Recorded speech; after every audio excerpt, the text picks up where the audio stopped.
ওই যে বউ তালাক দিয়েছে, এখন এই মহিলাটাকে হালাল করবে কি করে, এই পথ বের করার জন্য গোটা দেশে হুজুররা গবেষণা করছে না। হুজুর বাংলাদেশের বর্তমান যে অবস্থাটা, একটু শরম একটু লজ্জা মানুষের কিছু নেই। এই যে এখনো সমাজে প্রচলিত আছে হিল্লা বিবাহ, তাই না? আছে কি এখনো? আছে? হ্যাঁ, হাদিসে এদেরকে বলা হয়েছে ভাড়াটিয়া ষাঁড়। কি এই লোকটা বড় পাপী, ইন্নামা মাররা ফাজালাসা মাআহু।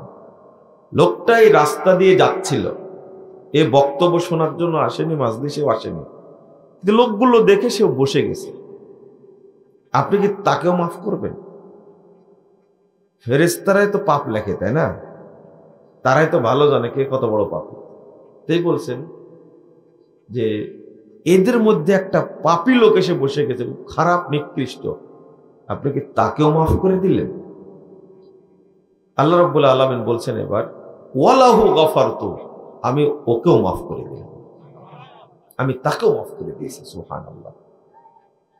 এরপর আল্লাহ বলছেন হুমুল জুলাসা, তারা এমন কিছু মানুষ এখানে বসে আছে, তাদেরকে আমি এত পছন্দ করি। লা ইয়াশকা বিহিম জালিসুহুম, এর মধ্যে সে যেই বসে পড়বে আমি আল্লাহ তাকেই ক্ষমা করব, তার দোয়াই আমি কবুল করব।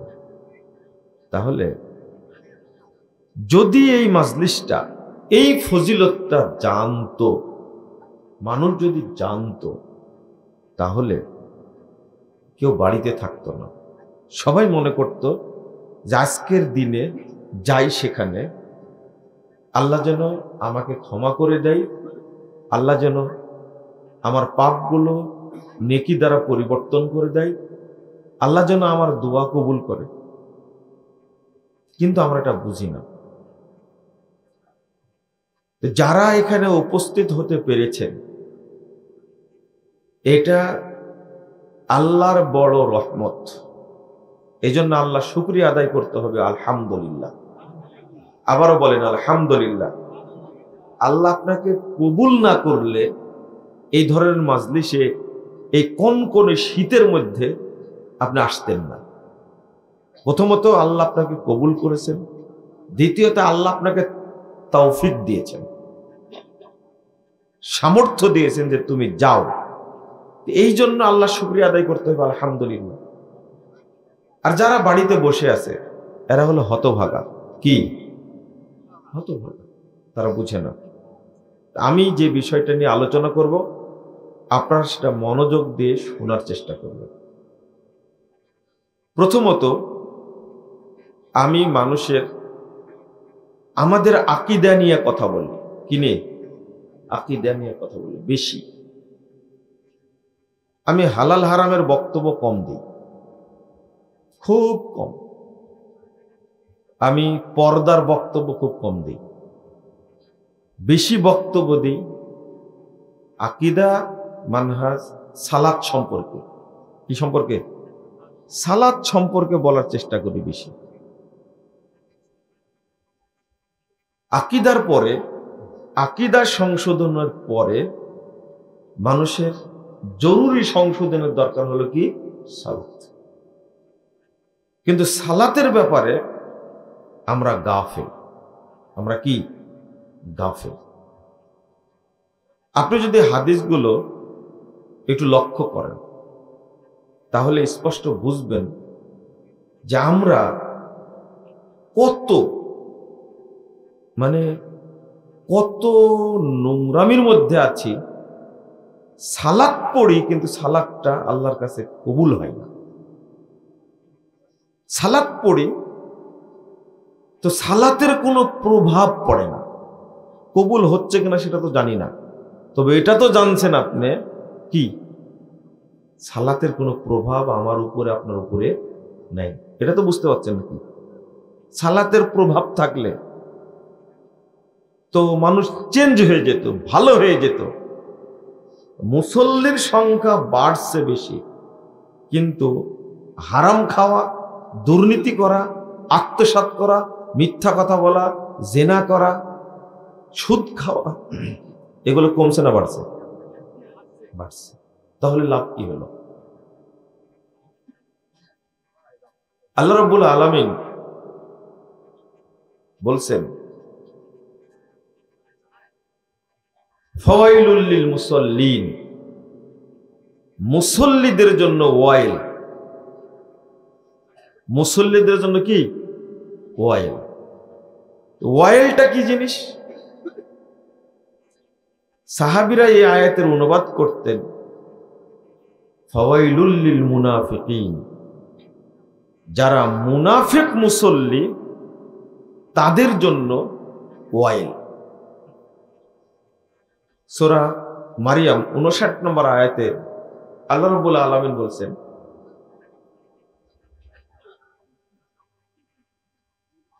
ফাখলাফা মিন বাদিহিম খালফুন আদাউস সালাহ, এরা হলো মরিচিকা, তারাই সালাতকে নষ্ট করে। ওয়াত্তাবাউশ শাহওয়াত, যারা প্রবৃত্তির অনুসরণ করে। ফাসাউফা ইয়ালকুনা গাইয়া, আল্লাহ বলছেন তারা জাহান্নামের তলদেশে নিক্ষিপ্ত হবে। সালাত পড়ে যারা সালাত নষ্ট করে এরা হলো মুনাফিক মুসলমান। সালাত যারা নষ্ট করে, বলেন যারা সালাত পড়ে না তারা নষ্ট করে, যারা পড়ে তারা নষ্ট করে? বলেন, উত্তর দেন। যারা খাবার খায় না তারা কি নষ্ট করে না? যারা খায় তারা নষ্ট করে। আদাউস সালাত। সহিহ বুখারীর 529 নম্বর একটা হাদিস আছে, 530 নম্বর হাদিস। ওখানে আনাস রাদিয়াল্লাহু আনহুর একটা বক্তব্য এসেছে, আলাইসা যায়্যাইতুম মা যায়্যাতুম ফিহা, সালাত নষ্ট করার, যারা সালাত পড়তে পড়ে তারা সালাত নষ্ট করে। তো আল্লাহ বলছেন আদাউস সালাহ, সালাত নষ্ট করে। ওয়াত্তাবাউশ শাহওয়াত, প্রবৃত্তির অনুসরণ করে। ফাসাউফা ইয়ালকুনা গাইয়া, তারা জাহান্নামের তলদেশে যাবে। আমি বেশিরভাগ তাদের উদ্দেশ্যে বলি যারা আমরা সালাত আদায় করি। কি করি? সালাত আদায় করি, তাদের উদ্দেশ্যে আমরা বেশি বলার চেষ্টা করি। যারা বেনামাজি সালাত পড়ে না, আবার বুঝেন, যারা বেনামাজি নামাজ পড়ে না তারা মুসলিম না, তাদেরকে মুসলিম বলা যাবে না। স্পষ্ট কথা। এদের ব্যাপারে এতটুকু বললেই হয়, কারণ যারা নামাজ পড়ে না তারাও ভালোভাবে জানে আমরা কাফের। এই বক্তব্য একজন বেনামাজি শুনছে 70 বছর যাবৎ, 60 বছর যাবৎ শুনছে, তত নামাজ পড়ে না, তাই না? তার জীবনে বহু আলেম ওলামা মারা গেছে, কিন্তু সে ওইভাবে আছে, এখন পর্যন্ত চেঞ্জ হয়নি। তাহলে আপনার চেয়ে আমার চেয়ে ও ফতোয়া বেশি জানে। বরং ওর দাপট কি জানেন? আরে আমরা নামাজ না পড়লেও ঈমান ঠিক আছে। বুঝতে পারলেন? এটা তার সালাতকে ব্যঙ্গ করা, ঈমানকে ব্যঙ্গ করা। যারা শরীয়তের কোনো বিধানকে ব্যঙ্গ করে তারা মুসলিম থাকে না, সাথে সাথে কি হয়ে যায়? কাফের হয়ে যায়। খুব সাবধান, শরীয়তের কোনো একটা অংশকে ব্যঙ্গ করা যাবে না। যেমন আপনি এই যে সালাতের মধ্যে এই আঙ্গুলটা ধরে এইভাবে নড়াতে হয়, আর দৃষ্টিটা এখানে রাখতে হয়। নড়াচ্ছে, এটা সুন্নাহ। এটা কি? সুন্নাহ। রাসূল সাল্লাল্লাহু আলাইহি ওয়াসাল্লাম করতেন, সাহাবীরা করতেন, তাবেঈরা করতেন, তাবেঈরা করতেন, হাদিস দ্বারা প্রমাণিত সুন্নাহ এটা। কিন্তু আপনি একজন মুরব্বী, খুব দাপট বেশি, পট করে বলে ফেললেন যে সালাতের মধ্যে বকরির লেজের মতো নাড়াও কেন? বুঝেননি কথা? তাহলে ব্যঙ্গ করলো কাকে? সুন্নাহকে। কিন্তু কাফের হয়ে গেল। কি হয়ে গেল? ওকে আবার মুসলিম হতে হবে। তো এ তো এমনি মুশরিক, এ তো এমনি কাফের, নামাজ পড়ে না, তাই না? কিন্তু আবার কি করলো?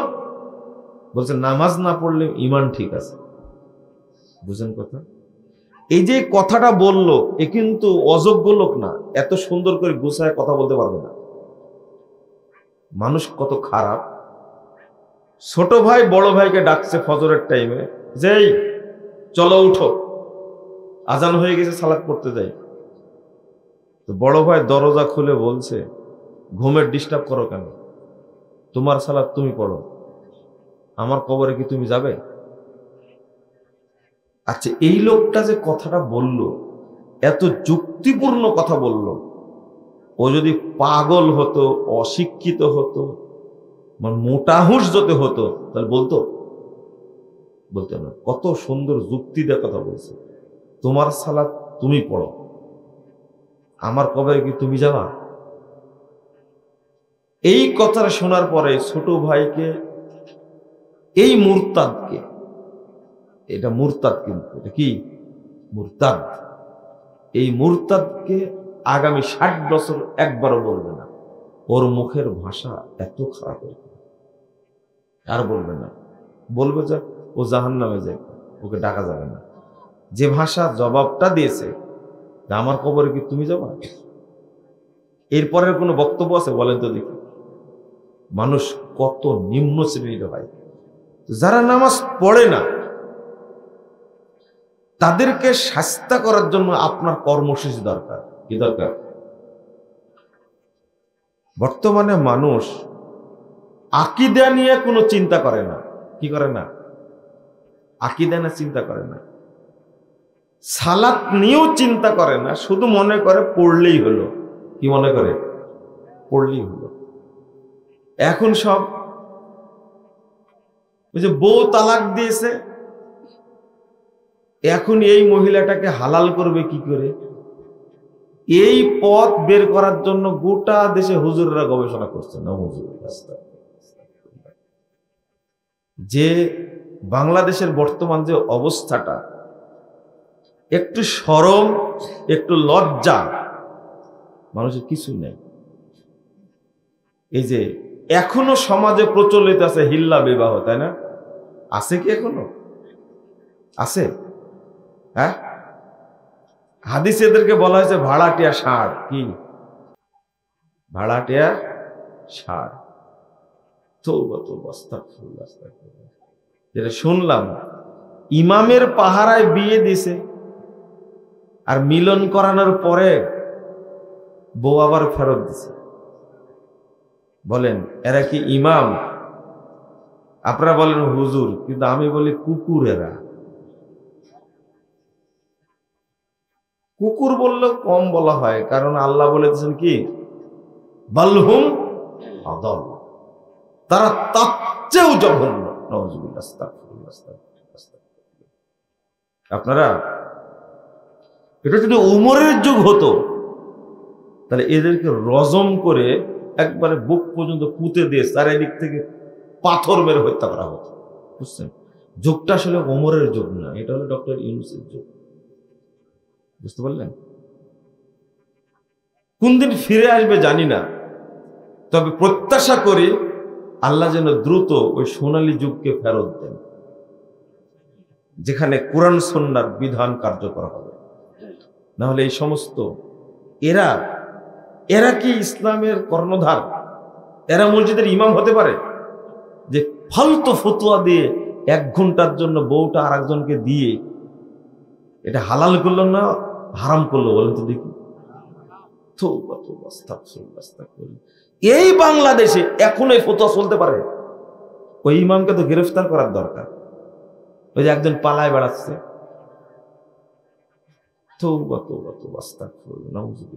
শোনেন, তালাক বিধান শরীয়তের কি বিধান? স্বামী স্ত্রীর মনোমান্য তালাক দিতেই পারে, এর সাথে অনেক ঘটনা আছে। তো এক বৈঠকে যদি বাংলাদেশের নিয়ম আছে, তালাক তো বউকে দেয়, ওর মাকেও দেয়, ওর বোনকেও দেয়, বলে তোর গোষ্ঠী শুদ্ধি তালাক, বলে না এটা? প্রথমত যারা তালাক দেয়, নর্মাল ভাবে তালাক দেয়, কিছু নাই, তালাক পট করে বলে দিলে, এদের বিয়ে না করাই দরকার ছিল। বুঝছেন? এরা কাপুরুষ। তালাক দেওয়ার আগে অনেকগুলো পন্থা আছে, পিটায়া সোজা করে দেবে আগে, বুঝলেন? তাও শুনলো না তখন, এবার বাপের বাড়ি থেকে বাবুর বাড়ি পাঠাতে দেবে। আর একটা মাধ্যম আছে, স্ত্রীর সাথে কথা বন্ধ করে দিবে, আলাদা ঘরে থাকবে। তাও যদি সোজা না হয়, কোথায় পাঠাতে হবে? বাপের বাড়ি পাঠাতে হবে। যাও, বাপ কতদিন রাখতে পারে বুঝা, দেখা যাক। বুঝতে পারলেন? বাপ তো জানে আমি কোন জিনিস জন্ম দিয়েছি, জানে না বাপ? বাপ জানে না? খুব ভালো করে জানে।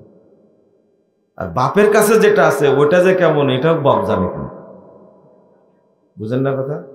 খুব ভালো জানে। এখন শুনেন, এটা পন্থা। বিয়ে কি হয় তালাক দেওয়ার জন্য, বলেন তো দেখি? এরা তো কাপুরুষ, তালাক দেবে কি জন্য? কিন্তু তালাক না দিয়ে উপায় নাই, কারণ ওই ডিমান্ড নিয়ে বিয়ে করেছে। বুঝেননি? পালসার গাড়ি নিয়েছে, মহারণা ধরেছে 10 লাখ টাকা। ওর 14 পুরুষ মিলে 10 লাখ টাকা সংগ্রহ করতে পারবে না, কিন্তু মহারা পাচ্ছে কয় লাখ? 10 লাখ। এখনো তালাকও দিতে পারে না, একটা বড় মুসিবতে। আর বাংলাদেশের আইন, তালাক দিলে হাজবেন্ডকে জেল খাটতেই হবে, এটা নাকি আইনই করা আছে। জামিন নাই। এই কেসের কি নাই? জামিন নাই, এটা লেখায় আছে নাকি, বুঝতে পারলেন? এখন কি করবে সে? কেন তালাক? এরপরেও বিধান হলো, এক মাজলিসে যদি তালাক দেয় 3টা না 3000 বার বলে, 3 কোটি বার বলে, তালাক কয়টা হবে? একটা। সুন্নাত দিকে ফিরে যেতে হবে। 2 নম্বর, যদি বউ না রাখতে চায়, আর 1 মাসে আর একটা দিবে। কয়টা হলো? যদি না রাখতে চায়, 3য় মাসে আর একটা দেবে, দিয়ে কি শেষ। এক বছরে 10 তালাক দিলে, 10,000 তালাক দিলে, তালাক কয়টা হলো? একটা। তাহলে এই ওয়াইফকে ফেরত নেওয়া যাবে। যে 3 মাসের মধ্যে ফেরত নাই, তো আলহামদুলিল্লাহ, কোনো সমস্যা নাই, এমনি ফেরত নিতে পারবে। কিন্তু যদি পার হয়ে যায়, বিয়েটা বিচ্ছিন্ন যদি হয়ে যায়, তাহলে ওই স্বামীর কাছে যদি আবার চলে আসতে চায়, তালাক কয়টা হয়েছে? একটা। 3 মাস পার হয়েছে, রাগারাগিতে আসেনি, এমনি আসতে পারত 3 মাসের আগে হলে। কিন্তু যদি পার হয়ে যায়, তাহলে চলে আসতে গেলে শুধু কি করবে? বিয়েটা পড়াই দেবে, কারণ বিয়েটা কি হয়েছে? বিচ্ছিন্ন হয়েছে এই পর্যন্ত। আর যদি 3 তালাক হয়ে যায়, কয় তালাক? 3 তালাক হয়ে গেলে আর এই স্বামীর কাছে ফেরত আসতে পারবে না। দেখেন কি কি সর্বনাশটা করেছে। তাহলে 3 তালাক দিয়েছে না, কয় তালাক দিয়েছে বৈঠকে? 3 তালাক দিয়েছে একবারে। একসঙ্গে 3 তালাক দেওয়া হলো সুন্নাহ বিরোধী, কোরআন বিরোধী, মনে রাখবেন। তালাক কয়টা দিতে হবে? একটা দিতে হবে। এটা হলো সুন্নাহ। একসঙ্গে 3 তালাক দেওয়া, এটা হলো সুন্নাহ বিরোধী। প্রথমত সুন্নাহ বিরোধী কাজ করেছে। 2 নম্বর, এই 3 তালাক অবৈধ তালাক দেওয়ার কারণে এই স্বামীর সাথে আবার সংসার করার জন্য আবার জেনায় লিপ্ত করাইছে। বুঝতে পারলেন? কয় তালাক যেহেতু হয়ে গেছে, 3 মাসে 3 তালাক দেওয়ার পরে স্বামী হারাম হয়ে যায়। কি হয়ে যায়? হারাম হয়ে যায়। তাও স্বামী দিলে, স্ত্রী দিলে না। স্ত্রী তালাক দিতে পারে না। বুঝছেন কথা? এবার শোনেন, 3 মাসে 3 তালাক দেওয়ার পরে স্ত্রী হারাম হয়ে গেল, ওই স্ত্রী আর আপনার জন্য বৈধ না। কি করা লাগবে? স্বেচ্ছায় যদি ওই মহিলার কোথাও বিয়ে হয়, স্বেচ্ছায় যদি সেখান থেকে তালাক হয়, তাহলে এই পুরুষের সাথে আগের স্বামীর সাথে বিয়ে করতে পারবে। হাত্তা তানকিহা জাওজান গায়রা। এখন ওই 3 তালাক দিয়ে, একদিনের মধ্যে 3 তালাক দিয়ে ওইটাকে বৈধ করার জন্য আর এক ষাঁড়ের সাথে বিয়ে দিয়ে মেয়েটাকে ধর্ষণ করে পরের দিন আবার বিয়ে করে। এর নাম কি? হিল্লা বিয়ে। এই তো এর নাম হলো কি? হিল্লা বিয়ে। নাউযুবিল্লাহ, আস্তাগফিরুল্লাহ। আচ্ছা, ইসলাম কি এত নোংরা কাজ করতে পারে মনে করছেন? তো এখন আপনার কি বক্তব্য বুঝাবে? এখন তো হিল্লা নিয়ে ব্যস্ত আপনারা। কত পুরুষ মনে মনে ভাবছে যে এই সুযোগটা আমাকে দিল না কেন? আবার ঠিক বলছে, আপনারা ঠিকও বলছেন, তাই না? আস্তাগফিরুল্লাহ। আগে তো শুনতাম যে অন্তত 1 রাত রাখতে হবে, কয় রাত? আর বিয়ে দেয় কার কাছে? বুড়ার কাছে।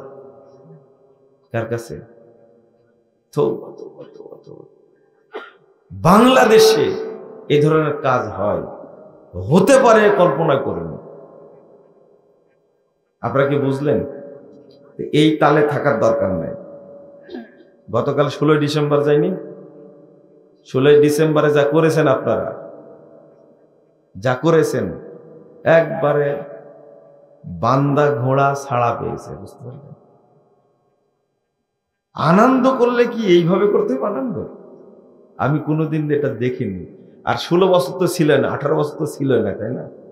ছাড়া পেয়ে যা করেছেন, যে পাপ করেছেন, এই পাপগুলো থেকে মুক্তির জন্য আপনাকে আজীবন কাঁদতে হবে, আজীবন কাঁদতে হবে। যে অন্যায় করেছেন, নারী পুরুষ মিলে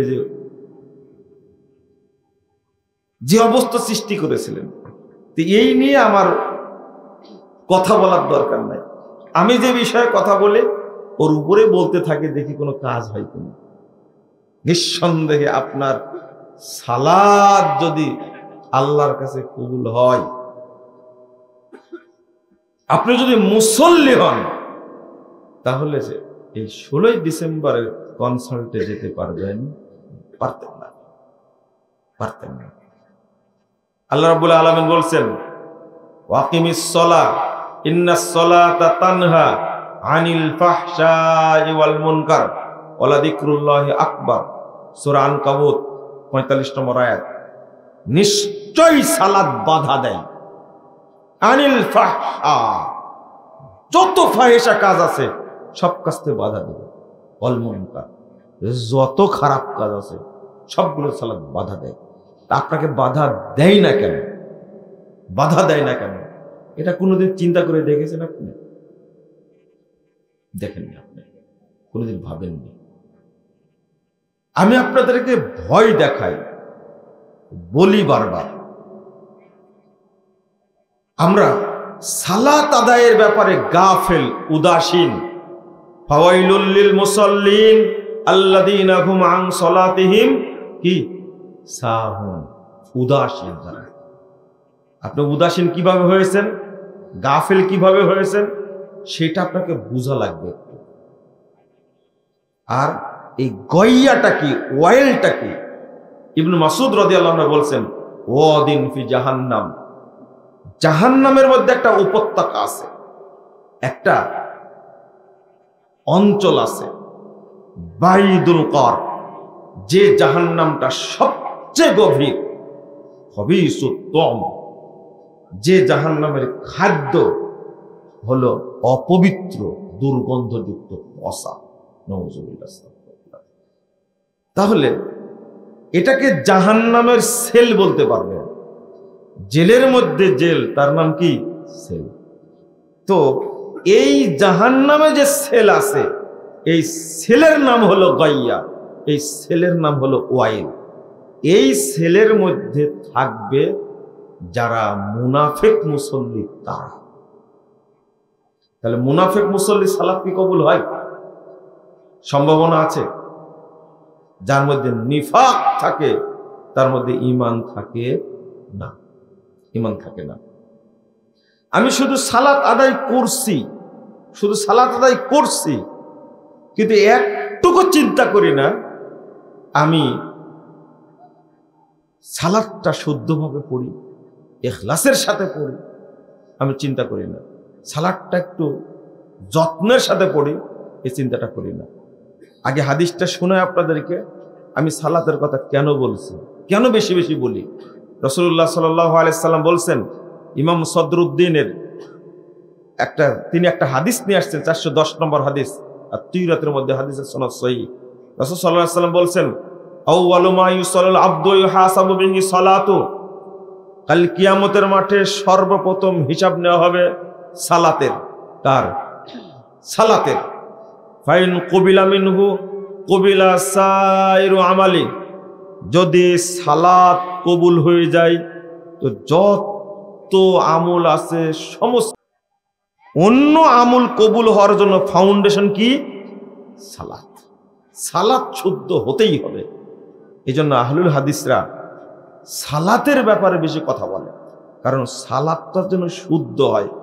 1 নম্বর, সালাত কবুল হয়ে গেলে হজ, যাকাত, সিয়াম যত আমল আছে সব আমল আল্লাহ অটো কবুল করবেন।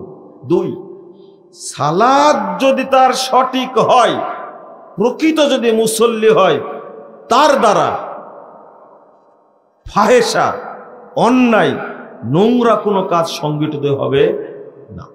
এটা আল্লাহ বলছেন, অন্য কারো কথা না। কার কথা? আল্লাহর কথা।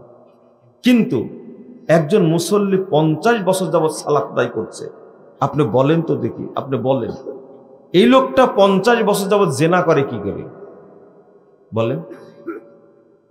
একজন ব্যক্তি 60 বছর যাবৎ সালাত করছে, কিন্তু 60 বছর যাবতই সে সুদ খাচ্ছে। একে বলা হয় যে পাপকে পরোয়া করে না, সে মুনাফিক। সে কি? মাওকুফ সূত্রে বর্ণিত হয়েছে ইবনে মাসউদ রাদিয়াল্লাহু আনহু থেকে যে ইন্নামাল মুমিন ইয়ারা যুনুবাহু কান্নাহু কায়দুন তাহতা জাবালিন ইয়াখাফু আন ইয়াকা আলাইহি। মুমিন ওই ব্যক্তিকে বলে যে ব্যক্তি নিজের পাপকে মনে করে আমার উপরে বিশাল পাহাড়, যে কোনো সময় আমার পাপের কারণে পাহাড়টা পড়ে যাবে, আমাকে আল্লাহ ধ্বংস করে দিবেন।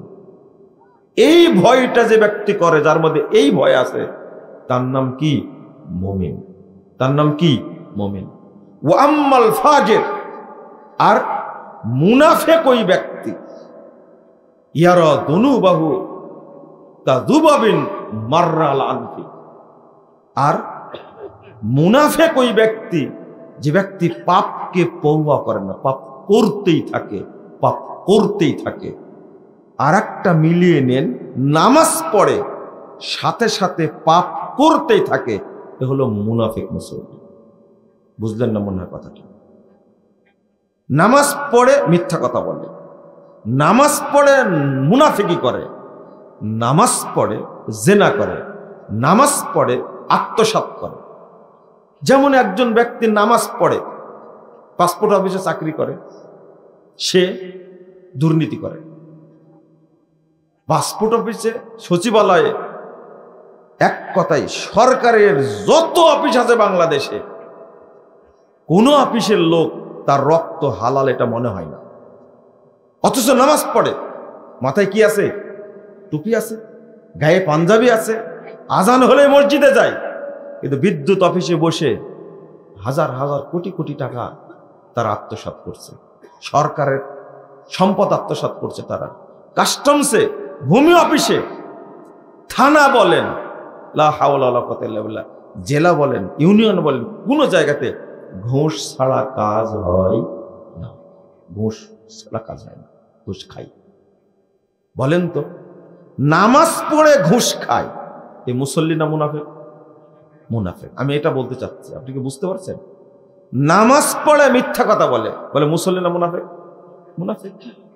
আর যে পাপকে পরোয়া করে না, পাপকে পরোয়া করলে কি নামাজ পড়ে সুদ খায়, নামাজ পড়ে জিনা করে, নামাজ পড়ে ঘুষ খায়? কোনোদিন হতে পারে না এটা। এ মূলত মুনাফিক মুসল্লি। কি মুসল্লি?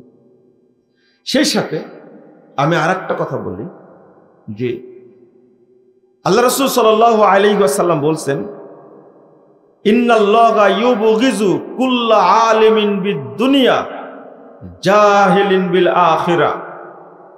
আল্লাহ রাসূল বলছেন, যারা দুনিয়াবি জ্ঞান সম্পর্কে অনেক জানে কিন্তু পরকালের জ্ঞানের ব্যাপারে তারা কি? অজ্ঞ। কি? জাহেল। জাহেল বললে আপনারা মন খারাপ করছেন, তাই না? নবী মুহাম্মদ সাল্লাল্লাহু আলাইহি ওয়াসাল্লাম বলছেন জাহেল, আমি বললে মন খারাপ হয় কেন আপনাদের? হ্যাঁ, আপনারা তো বুঝেন না।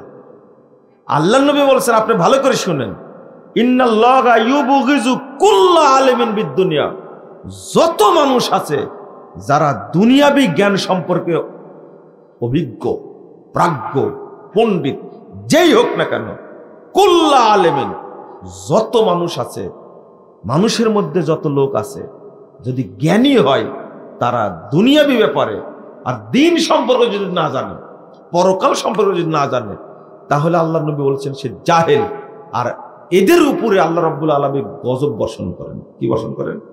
গজব বর্ষণ করেন। আল্লাহ বলছেন সূরা রোম 8 নম্বর আয়াত বলছেন, না 7 নম্বর আয়াত, আল্লাহ বলছেন ইয়ালামুনা যাহিরাম মিনাল হায়াতিদ দুনিয়া ওয়া হুম ফিল আখিরাতি হুম গাফিলুন। তারা দুনিয়া সম্পর্কে অনেক জানে, তারা দুনিয়া সম্পর্কে কি অনেক জানে, কিন্তু পরকাল সম্পর্কে গাফেল। ভালো করে শুনে নিন, বাংলাদেশের অধিকাংশ যারা জেনারেল শিক্ষিত মানুষ, যারা অধিকাংশ জেনারেল শিক্ষিত মানুষ, সবার কথা বলবো না, বড় বড় ডিগ্রি আছে, তারা দিন সম্পর্কে গাফেল। দিন সম্পর্কে কি গাফেল? গাফেল মানে কি জানেন? একদিকে তারা অভিশপ্ত, আর একদিকে গাফেল। গাফেল বলতে বোঝাচ্ছি, একজন ব্যক্তি দেখেন এত জানে বাংলাদেশে, বিশেষ করে আমরা যখন কলাম পড়ি বিভিন্ন সাংবাদিকের, এত জানো, আগামীকাল রাজনীতির একটা বিষয় আলোচনা হবে, ও পয়েন্টগুলো লেখার মধ্যে দিয়ে দেয়। ও কত চিন্তা করে ভাবেন তাহলে। যারা সংবিধান বিশেষজ্ঞ, এরা এতই পাণ্ডিত্য রাখে, সংবিধান সংস্কার হবে, ও আগে সব পয়েন্টগুলো দিতে পারে, কিন্তু ও পয়েন্টগুলো দিয়ে দেয়, আর ওই পয়েন্ট নিয়ে পরের দিন আলোচনা করে। তাহলে ও সাধারণ কোনো লোক না। আমি আপনাকে আরো বুঝাচ্ছি, এক একজন ডাক্তার, এত বড় বড় ডাক্তার, এক একজন ইঞ্জিনিয়ার, এত বড় বড় ইঞ্জিনিয়ার, তারা এত পড়াশোনা করে। আচ্ছা, বিসিএস ক্যাডার হতে কি সাধারণ পড়াশোনা করলে হয়? না, বিসিএস ক্যাডারকে অনেক পড়াশোনা করতে হয়, অনেক পড়াশোনা করতে হয়, ভাই সবই জানা যায় আন্তর্জাতিক বিশ্ব সম্পর্কে। কিন্তু ও শরীয়তের ব্যাপারে এত গাফেল, এত উদাসীন। ও উদাসীন শুধু না, আলেমদেরকে দেখতে পারে না। এ দেখতে পারে না টুপিওয়ালাকে, মাদ্রাসা মসজিদকে সহ্যই করে না। বুঝতে পারলেন? আমরা ভালো বুঝি। এই মানুষটাকে জিজ্ঞেস করেন, টাস টাস করে উত্তর দেবে, সব জানে। ওই যে টকশো করে না, টকশো তো আপনারা শোনেন মনে হয়, তাই না? আমরা এগুলো শোনার সুযোগ হয় না। তো তারা জ্ঞান রাখে না, এটা বলতে পারবেন না। বর্তমান রাজনীতিবিদ যারা আছে, এমনি কি রাজনীতি করে? জানে, কিন্তু আক্ষেপটা হলো তারা দুনিয়াবি বিষয়ে কি বলেন? গাফেল। দুনিয়াবি বিষয়ে তারা কি বল? দিনের বিষয়ে গাফেল, আর দুনিয়ার ব্যাপারে কি এক্সপার্ট, পাকাপোক্ত, কঠিন। আল্লাহ রাব্বুল আলামিন বলছেন সূরা নামল 66 নম্বর আয়াত, বালিদ্দারাকা ইলমুহুম ফিল আখিরা। আল্লাহ বলছেন বরং তাদের আখিরাতের ব্যাপারে যে ইলম ছিল, এই ইলমটা নষ্ট হয়ে গেছে। কেন বলছেন? বালহুম ফি শাক্কিম মিনহা বালহুম মিনহা আমুন। আল্লাহ বলছেন যে আখিরাতের ব্যাপারে যে ইলম ছিল তাদের, এই ইলমটা কি হয়ে গেছে? নষ্ট হয়ে গেছে। এক। 2 নম্বর বলছেন বরং পরকালের ব্যাপারে তারা সন্দিহান। না, পরকাল হবে না, মানুষকে আর কবর থেকে উঠানো হবে না, খামাখা হুজুরেরা বকবক করে। আরেকটা হলো বালহুম মিনহা আমুন। আল্লাহ আবার বলছেন বরং পরকালের ব্যাপারে, দিনের ব্যাপারে তারা কি? অন্ধ। আপনি সালাত আদায় করেন, কিন্তু আপনি সালাতের মধ্যে মনোযোগী না, সব জানা আছে আপনার। বলেন তো, আপনি সালাতের মধ্যে যখন পড়ছেন আল্লাহুম্মা বাইদ বাইনি ওয়া বাইনা খাতায়ায়া কামা বা'আদতা বাইনাল মাশরিক ওয়াল মাগরিব, এটা জানেন না কেন বলেন তো দেখি? সব বুঝেন, কিন্তু আপনার সালাতের মধ্যে কি বলছেন এটা বুঝেন না কেন বলেন? মানে আপনি গাফেল। প্রথমত মানুষকে দেখানোর জন্য পড়েন আপনি, না পড়লে কি করা যায়? 80 বছর বয়স হয়েছে, এরপরে আপনি দাড়ি কাটছেন 80 বছর বয়সে, চামড়া ঢিল হয়ে গেছে, টান দিয়ে কাটেন আপনি কেন? কেন বলেন দেখি? এটা শরীয়তের উপর আপনার অবজ্ঞা।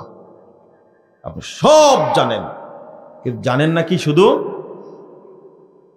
আপনি যে সালাত পড়ছেন এই সালাতের নেকি হবে না। প্রশ্ন আসে, আপনি গাফেল। আপনি এত জানেন কিন্তু সালাতের ব্যাপারে আপনি গাফেল কেন? আপনাকে আবারও শোনাচ্ছি ভালো করে। রাসূল সাল্লাল্লাহু আলাইহি সাল্লাম বলছেন, ইন্নার রাজুল লা ইউসাল্লি সিত্তিনা সানা, তারা সালাত আদায় করবে, কোন ব্যক্তি সালাত আদায় করবে 60 বছর যাবত, মা তুকবালু লাহু সালাতুন, তার সালাত কবুল হবে না। কোন সালাত কবুল হবে না। কেন বললেন এটা? 387 নম্বর হাদিস, তাবরানী কাবীরের মধ্যে এসেছে। রাসূল সাল্লাল্লাহু আলাইহি সাল্লাম বলছেন, তারা রুব্বা মুসাল্লিন লা খায়রা ফি, আবার বলেন, আবার শুনেন, কতক মুসল্লি সালাত আদায় করে, অনেক মুসল্লি সালাত আদায় করে, কিন্তু সেই সালাতের কোনো নেকি নাই।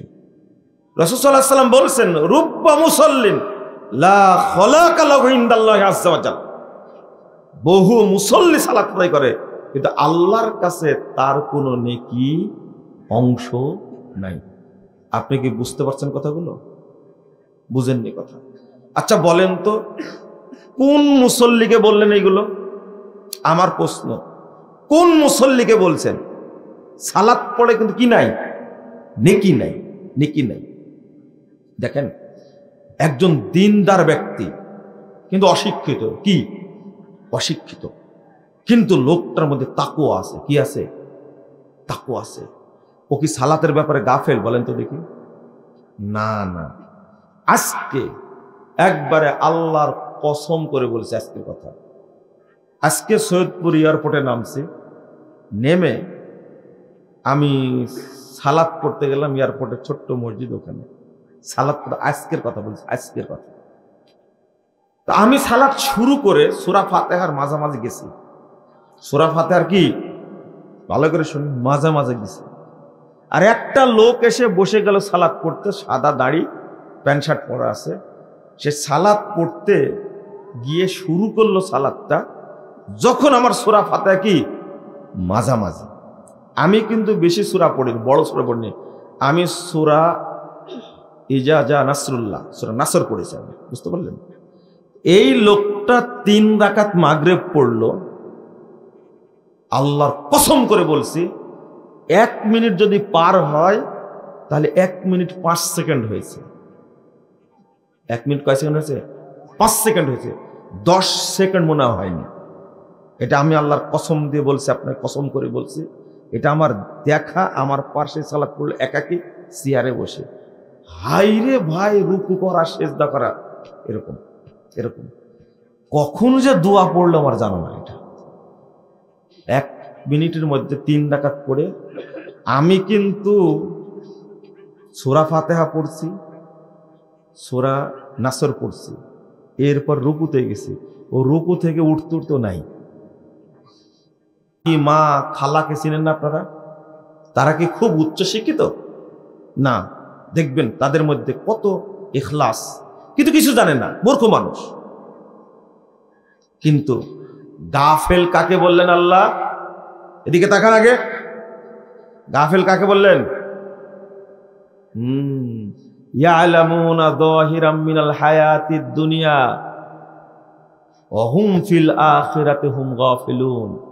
যারা দুনিয়াবি জ্ঞান সম্পর্কে অনেক প্রাজ্ঞ অভিজ্ঞ, কিন্তু পরকাল সম্পর্কে তারা কি গাফেল। পরকাল সম্পর্কে কি গাফেল। কেন?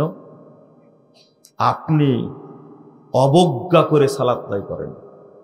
আপনি একদিকে বলেন মাদ্রাসা শিক্ষাকে ফকিরি বিদ্যা বলেন, কি বিদ্যা বলেন? আপনাদের দেশে বলেন না মনে হয়, তাই না? ফকিরি বিদ্যা। এই যে 3-4টা ছেলে হেফজুল করলো, তারপরে কি আপনার মেয়েরা 3টা পাগড়ি নিল, এরা পাগড়ি নিল, ওরা কি নেকাব নাকি বলে হিজাব নিল। আচ্ছা হলো, শোনেন শোনেন, আপনি দেখেন এর মধ্যে একজনও MBBS ডাক্তারের মেয়ে নেই, জিজ্ঞেস করেন, ছেলে নেই। এই আছে? একজনও নেই। প্রফেসরের সন্তান একজনও নেই, একজনও নাই। কোন শিল্পপতি ছেলে নাই এর মধ্যে, কোন শিল্পপতি ছেলে নাই, কোন এমপির ছেলেও নাই। এমপির ছেলে, কলেজের টিচারের তার ছেলেও নাই এর মধ্যে। আপনি জিজ্ঞেস করেন, নাই। কেন? কেন নাই? উত্তর দেন। আল্লাহ রাসূল সাল্লাল্লাহু আলাইহি ওয়াসাল্লাম বলছেন, আল্লাহ রাসূল সাল্লাল্লাহু আলাইহি ওয়াসাল্লাম বলছেন, তলাবুল ইলমি ফারিদা আলা কুল্লি মুসলিম। আমি বলছি লা ইলাহা ইল্লা আনতা সুবহানাকা ইন্নী কুনতু মিনাজ জালিমিন। আমি বলছি যে মুসলিম যদি আপনি হন, আপনি ইঞ্জিনিয়ার, তাহলে আপনাকে ফরজিয়াত ওয়াজিবাত সম্পর্কে আবশ্যক জ্ঞান যেগুলো, সেগুলো আপনাকে জানতেই হবে। 94 বছর বয়স হয়ে গেছে, মাজা বাঁকা হয়ে গেছে, এখন জিজ্ঞেস করছেন মুজাফফর সাহেব কি বক্তব্য দিলেন? আজীবন জানতাম আল্লাহ সর্বত্র বিরাজমান, আর এখন আপনি বলছেন যে ব্যক্তি বলবে আল্লাহ সর্বত্র বিরাজমান সে কাফের। বলেছি না? মুরব্বী ফোন দিয়ে ধমকও দিল, আবার আফসোসও করলো। বলছে যে দেখেন তো মুজাফফর বিন মুহসিনকে পাওয়া যায় কিনা। তাতে ফোনে পাওয়া যায় না, কাছে এসেছিলাম, ফোন ধরাই দিছে। বলছে যে বয়স অনেক হয়ে গেছে, 92-94 বছর, এতদিনে এসে শুনলাম যে আল্লাহ নাকি আরো সেই থাকে। চিন্তা করেন, অথচ লোকটা শিক্ষিত মানুষ। কি পরিমাণ অবজ্ঞা হলে, কি পরিমাণ গাফেল হলে তারা শরীয়ত সম্পর্কে কোনো জ্ঞান রাখে না। চিন্তা করেন। আপনি আবার ভালো করে বুঝেন, আমি সালাতের কথা বলেছি, সব জ্ঞানে প্রাজ্ঞ অভিজ্ঞ, কিন্তু সালাতের ব্যাপারে কি গাফেল। গাফেল গাফেল বুঝেই না। 60 বছর 70 বছর যাবত পড়ছে সালাত, কিন্তু সালাতের মধ্যে কি পড়ে সেটা এখনো কি বুঝে না। বুঝে না কত বড় কি পরিমাণ গাফলতি। আর একটা কথা শুনে রাখেন, ফরজ সালাতের আগে পরে যে জিকিরগুলো আছে, আমি এই জিকিরগুলো সম্পর্কে বলিনি। আমি বলছি যে সকাল সন্ধ্যার জিকির আপনি অর্থ না জেনে কোনো শুনলে পড়লে সমস্যা নাই। কোরআন তেলাওয়াত কিছুই অর্থ জানেন না, আপনি করবেন নেকি পাবেন 10 নেকি, 10 থেকে 700 থেকে অসংখ্য গুণান্বিত হবে, পড়েন, কোনো সমস্যা নাই। আমি বলেছি যারা বলে কোরআন তেলাওয়াত করবেন অর্থ বুঝেন না, তাদের কোনো নেকি হবে না, এই ফতোয়া ভুল, এটা ঠিক না। পড়লেই নেকি হবে কোরআন। কথা বুঝতে বললেন? কিন্তু এই ভদ্রলোক কি করে? কোরআন তেলাওয়াত শিখেনি, কি করে? বাংলা উচ্চারণ করে কোরআন তেলাওয়াত করে। কি করে? বক্তব্য দিয়ে দিয়েছি, বুড়া মানুষ সামনে দাঁড়িয়ে বলছে আপনি এই সমস্ত উল্টা পাল্টা ফতোয়া দিবেন না। কি ফতোয়া দিলাম উল্টা পাল্টা? দেখেন মানুষ লোড নিতে পারে না, তো উল্টা পাল্টা ফতোয়া দিই। আমি যেটা বলি সেটারই লোড নিতে পারেন না, কেমনে বুঝাবো বলেন দেখি? আমি বললাম ইজমাউল উলামা, আলেমদের ঐকমত্য, কোরআন কোরআনের ভাষায় পড়তে হবে। বাংলা ভাষায় উচ্চারণ করে কোরআন পড়া যাবে না, উর্দু ভাষায় উচ্চারণ করে কোরআন পড়া যাবে না, ফার্সি ভাষায় উচ্চারণ করে কোরআন পড়া যাবে না, ইংরেজি ভাষায় উচ্চারণ করে কোরআন পড়া যাবে না। চীনা ভাষায় উচ্চারণ করে কোরআন পড়া যাবে না, ফ্রেঞ্চ ভাষায় উচ্চারণ করে কোরআন পড়া যাবে না, হারাম, এটা হারাম। উনি বলছেন উল্টা পাল্টা ফতোয়া দিয়ে বিভ্রান্ত সৃষ্টি করছেন, আমরা বুড়া হয়ে গেছে, এখন কিভাবে কোরআন পড়বো? আমি বললাম আলিফ বা তা সা জিম হা এইভাবে পড়া শুরু করেন কোরআন তেলাওয়াতের নিয়াতে, আপনি ডবল নেকি পাবেন। মানতে নারাজ, শুধু আপনিই বলেন, আর তো কেউ বলে না। বলছে এই দায়িত্ব আমি নিতে পারবো না। জেনে দেখেন আপনি, বলছে যে আজীবন বাংলা উচ্চারণ করে কোরআন পড়ে আসছি, আর আজকে বলছেন উচ্চারণ করে কোরআন পড়ে পাপ হবে, 100 বার পাপ হবে। এটা হারাম জিনিস করলে পাপ হবে না? কোরআন কোরআনের ভাষাতেই পড়তে হবে, কোরআন কালামুল্লাহ, কোরআনের ভাষাতেই পড়তে হবে। এইটা একদিকে বলেছি, আরেক দিকে বলেছি যে সালাত পড়তে হবে বুঝে, কিন্তু কি বুঝেনি। ইমাম ইবনে তাইমিয়া রাহিমাহুল্লাহ তিনি বলছেন সালাত পড়া উচিত কিভাবে? মা ইউমারু বিহি মিন তাদাব্বুরিল আল কালামি তাইয়্যিব ওয়াল আমালিস সালিহ আল্লাযী ফিস সালাহ। সালাতের মধ্যে যে দোয়াগুলো পাঠ করা হয় সেটা তাদাব্বুর, বুঝে পাঠ করা উচিত। ওয়াল আমালুস সালিহ, আর যেগুলো সালাতের মধ্যে আমল করা হয় সেইগুলো যেন বুঝে ভালোভাবে আদায় করা হয়। আর যদি লোকটা গাফেল হয়, 22 নম্বর খণ্ডের ফতোয়া ইবনে তাইমিয়া 22 নম্বর খণ্ডের 611 612 পৃষ্ঠা আপনি একটু পড়ে নিবেন। পড়তে পারবেন না তো, আপনি সব জানেন, কিন্তু কি জানেন না? কি জানেন না? আমি যখনই বলে ফেললাম আপনাকে এটা, তখন রাগ পেলেন। রাগ হবে কেন আপনার? আপনি শিখেন, চেষ্টা করেন, কথা তো আমার না। মা মানাল ফাহমা ওয়া শুহুদাল কলব, যে অন্তরে খুশু ধরে রাখতে পারে না, সালাতের মধ্যে খুশু ধরতে পারে না, ও মানাল ফাহম, যে সালাত বুঝে না, বিহাইসু ইয়াকুনুর রাজুলু গাফিলান, ওই ব্যক্তি কি গাফেল। গাফেল ফাহাদা লা রাইবা আন্নাহু ইয়ামনাউল সাওয়াব, কোনো সন্দেহ নাই তার নেকি হবে না, তার নেকি হবে না। এই কথা উল্লেখ করে 2টা হাদিস উল্লেখ করেছেন ইমাম ইবনে তাইমিয়া রাহিমাহুল্লাহ। তার মধ্যে একটা হাদিস হলো কারো সালাতের অর্ধেক নেকি হয়, কারো সালাতের 5 ভাগের 1 ভাগ, কারো সালাতের 6 ভাগের 1 ভাগ, 7 ভাগের 1 ভাগ, 8 ভাগের 1 ভাগ, 10 ভাগের 1 ভাগ। যদি 10 নেকি পাওয়া যায় তাহলে কয় নেকি পাবে? 1 নেকি। শেষে ইবনু আব্বাস রাদিয়াল্লাহু আনহু এবং ইমাম সুফিয়ান সাউরি এবং আম্মার ইবনে ইয়াসির রাদিয়াল্লাহু আনহুম তাদের একটা ইজমাউস সালাফ বলে উল্লেখ করছে, মা ইউক্তাবু লা হাওলা ওয়ালা কুওয়াতা ইল্লা বিল্লাহ আস্তাগফিরুল্লাহ, এমন ভাবে উল্লেখ করছে মা আকালা মিনহা, অর্থাৎ যে সালাত সম্পর্কে জানে না তার নেকি লেখা হয় না। যতটুকু জানে ততটুকু কি হয়?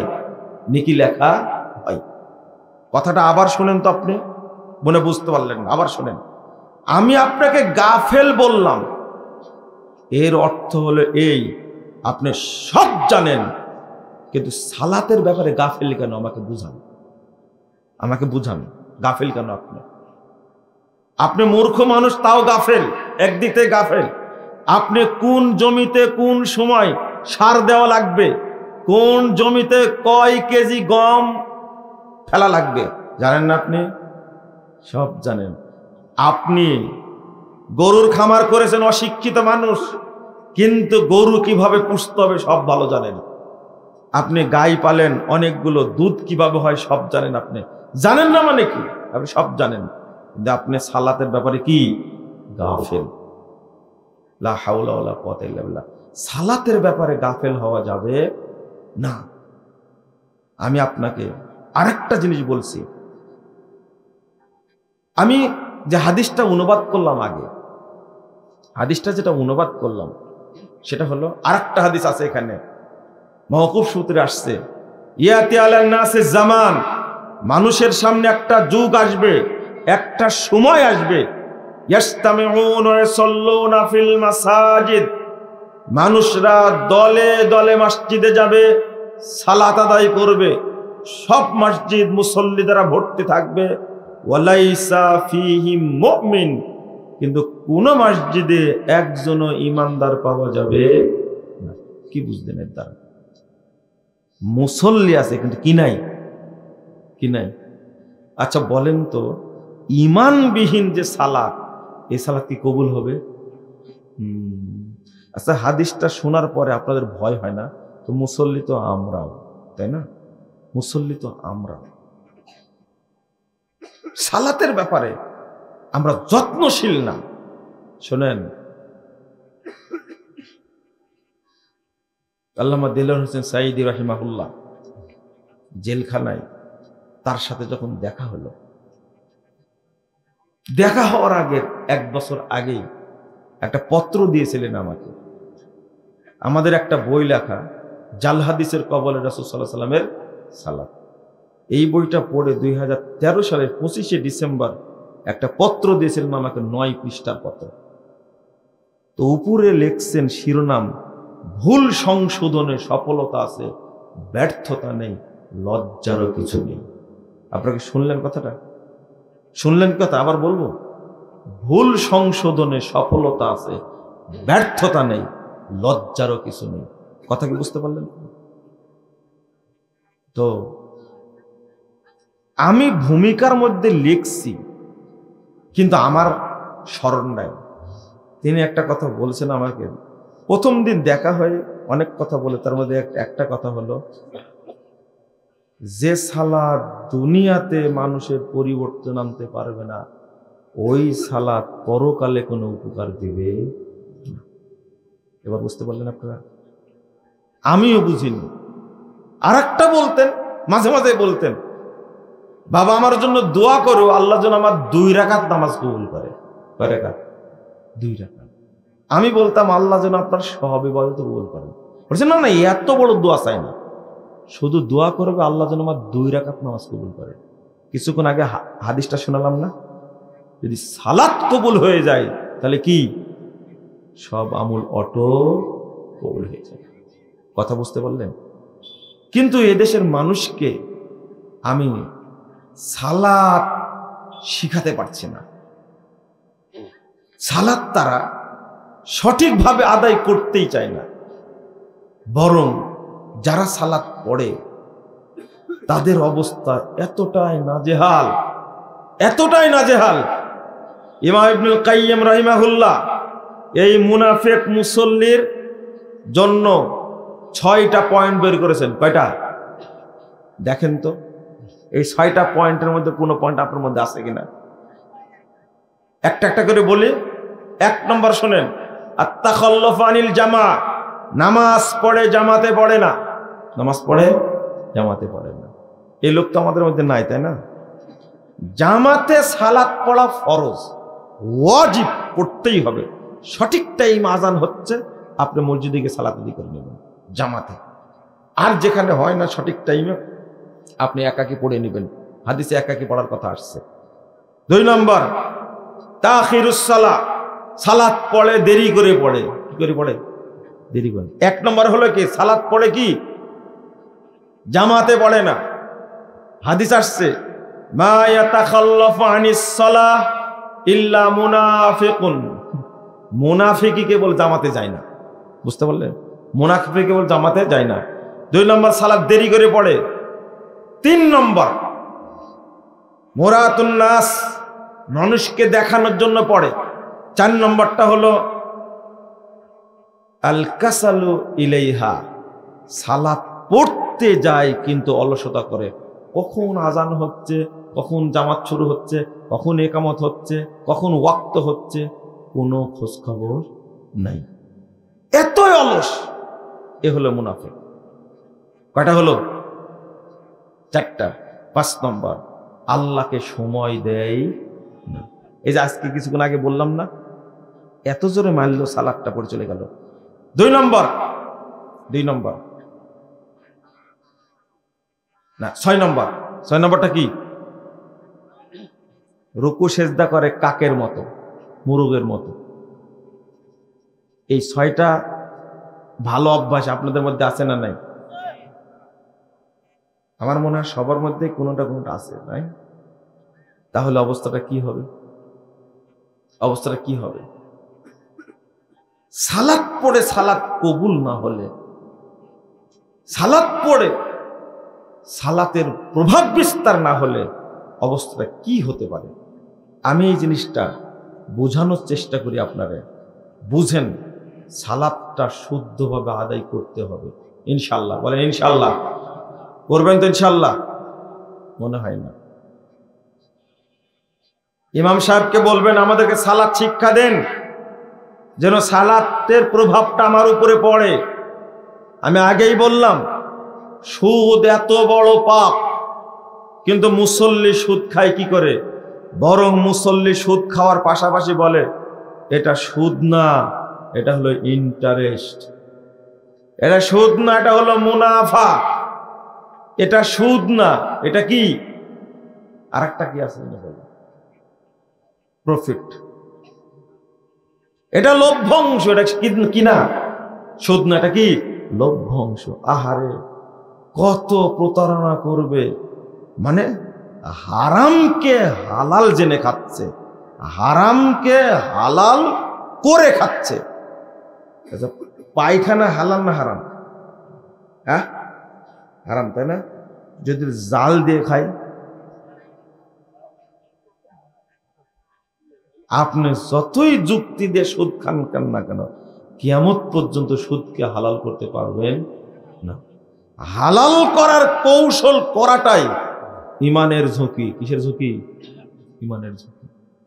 ঘুষ খাওয়ার পরে এই মুসল্লি সাইনবোর্ড লাগাইছে, আমি বললেই খেপে যান আপনি। সাইনবোর্ড লাগাইছে মুসল্লি, ঘুষ খেয়েই বলে পরিশ্রম করেই নিয়েছি। ঘুষদাতা বলছে পুলিশের একটা ধর্ম আছে, টাকা খেলে কাজ করে দেয়। বুঝেননি কথা? মানে যে কাজ করে নিল সেও খুশি, আর কি পুলিশও খুশি। পুলিশ বলছে যে অনেক কষ্ট করতে হয়েছে ভাই, এটা তো স্বাক্ষরই করতো না স্যার, স্বাক্ষরটা করাই দিছে আপনাকে। মানে দুইজনেই খুশি। নাউযুবিল্লাহ, আস্তাগফিরুল্লাহ, আস্তাগফিরুল্লাহ, লা হাওলা ওয়ালা কুওয়াতা ইল্লা বিল্লাহ। আপনি কি বুঝতে পারছেন? বুঝেননি মনে হয় কথাটা। এই পথ বন্ধ করবেন কি করে? সালাত পড়ে মাথায় টুপি থাকে, দাড়ি আছে, পাঞ্জাবি আছে, এগুলো সব হলো সাইনবোর্ড। কি সাইনবোর্ড? এই সাইনবোর্ড লাগায়া, আলহাজ লাগায়া যত আকাম কুকাম সবই করে, লা হাওলা ওয়ালা কুওয়াতা ইল্লা বিল্লাহ, নাউযুবিল্লাহ, আস্তাগফিরুল্লাহ। আমি আপনাদের বোঝাতে গিয়ে যেটা বলছিলাম, শীতও পড়ছে মনে হয়, আর আপনারাও খুব বিপদ মুসিবতে আছেন মনে হয়, তাই না? শীতের কারণে যে মুজাফফর বিন মহসিন আসছে, দুইটা কথা না বললে কেমন হয়, শুনতে যায় একটু, তাই না? এই শীতের মধ্যে কেউ তো আসার কথা ছিল না। আর এই টাইমে যে শীত পড়ছে, তো আপনাদের দুইটা নসিহত করলাম এই যাব। কয়টা? একটা নসিহত করেছি শুরুতেই, আকীদা শুদ্ধ করে তারপরে কি কোথায় যাবেন? আল্লাহর কাছে যাবেন। আকীদা শুদ্ধ না করে মরা যাবে না। আর একটা কি? সালাত শুদ্ধ করতে হবে, মনে থাকবে? আর একটা বিষয়, সেটা হলো একটা হাদিস বলেছি, তলাবুল ইলমি ফারিদা আলা কুল্লি মুসলিম। প্রত্যেক মুসলিমের উপরে ইলম শিক্ষা করা কি ফরজ। ইঞ্জিনিয়ার সাহেব যদি মুসলিম হন, তা কি করা লাগবে? কি করতে হবে? দ্বীনের জ্ঞান অর্জন করতেই হবে। আল্লাহ রাসূল কি বলেননি প্রত্যেক মুসলিমের উপরে আলেম হওয়া ফরজ? তাই কি বলেছেন? না না না, ইলম শিক্ষা করা ফরজ। কোন ইলম? যে ইলমগুলো কি ওয়াজিবাত ফরজিয়াত সম্পর্কে আবশ্যক, যেগুলো সম্পর্কে জানতে পারবেন সেগুলো জানতেই হবে। আপনি আজকে প্রশ্ন করছেন, আমি বলি আপনি অভিশপ্ত কেন? এখনো আপনি পেশাব করা শিখেননি। বুঝেন না কথা? পেশাব করা শিখেননি। অভিশপ্ত অভিশপ্ত অভিশপ্ত, পেশাব করা শিখেন এখন পর্যন্ত। এখন পর্যন্ত আপনি সালাত সঠিকভাবে আদায় করা শিখেননি। 2 নম্বর, ওযু করা শিখেননি। কি করা শিখেননি? ওযু করা শিখেননি। ওই যে কিছুক্ষণ আগে একটা কথা শুনলেন না, কি বিষয়ে বললাম বলেন তো? বলেন, ভুলে গেছেন আপনি? হ্যাঁ, না না, কি উদাহরণ দিলাম ভুলে গেছেন? তাড়াহুড়া, এত তাড়াতাড়ি ভুলে গেলেন আপনারা? হ্যাঁ, না, আমি বলছিলাম যে একটা লোক 92-94 বছর বয়স, সে এখনো আল্লাহ কোথায় আছে সেটাই কি জানে না। আমি বললাম যে ওই যে হুজুরেরা যে ওয়াজ করে শোনেননি, যে কবরে মায়েতকে বসালে, মাটি দিলে 2 জন ফেরেশতা বসায়, প্রশ্ন করে, প্রশ্নের উত্তর দেওয়ার পরে আল্লাহ আসমান থেকে বলেন আমার বান্দা সত্য বলেছেন। এতদিন শুনেছেন তো জানেন না কেন? ওহো, শুনছি তো। কোথা থেকে বলেন আল্লাহ? আন সাদাকা আব্দি, আমার বান্দা সত্য বলেছেন। হ্যাঁ হ্যাঁ, শুনছি তো, শুনছি। আল্লাহ কোথায়? এটা তো হাদিস বোঝা যায়, আল্লাহ আসমানে। বুঝেন তাহলে? মুসা আলাইহিস সালাতু ওয়াস সালাম কোথায় গেলেন?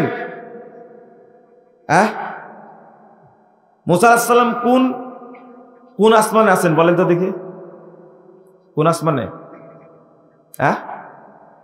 কোন আসমানে জানেন না? এটা 6ষ্ঠ আসমানে। কোন আসমানে আছেন? 6ষ্ঠ আসমানে।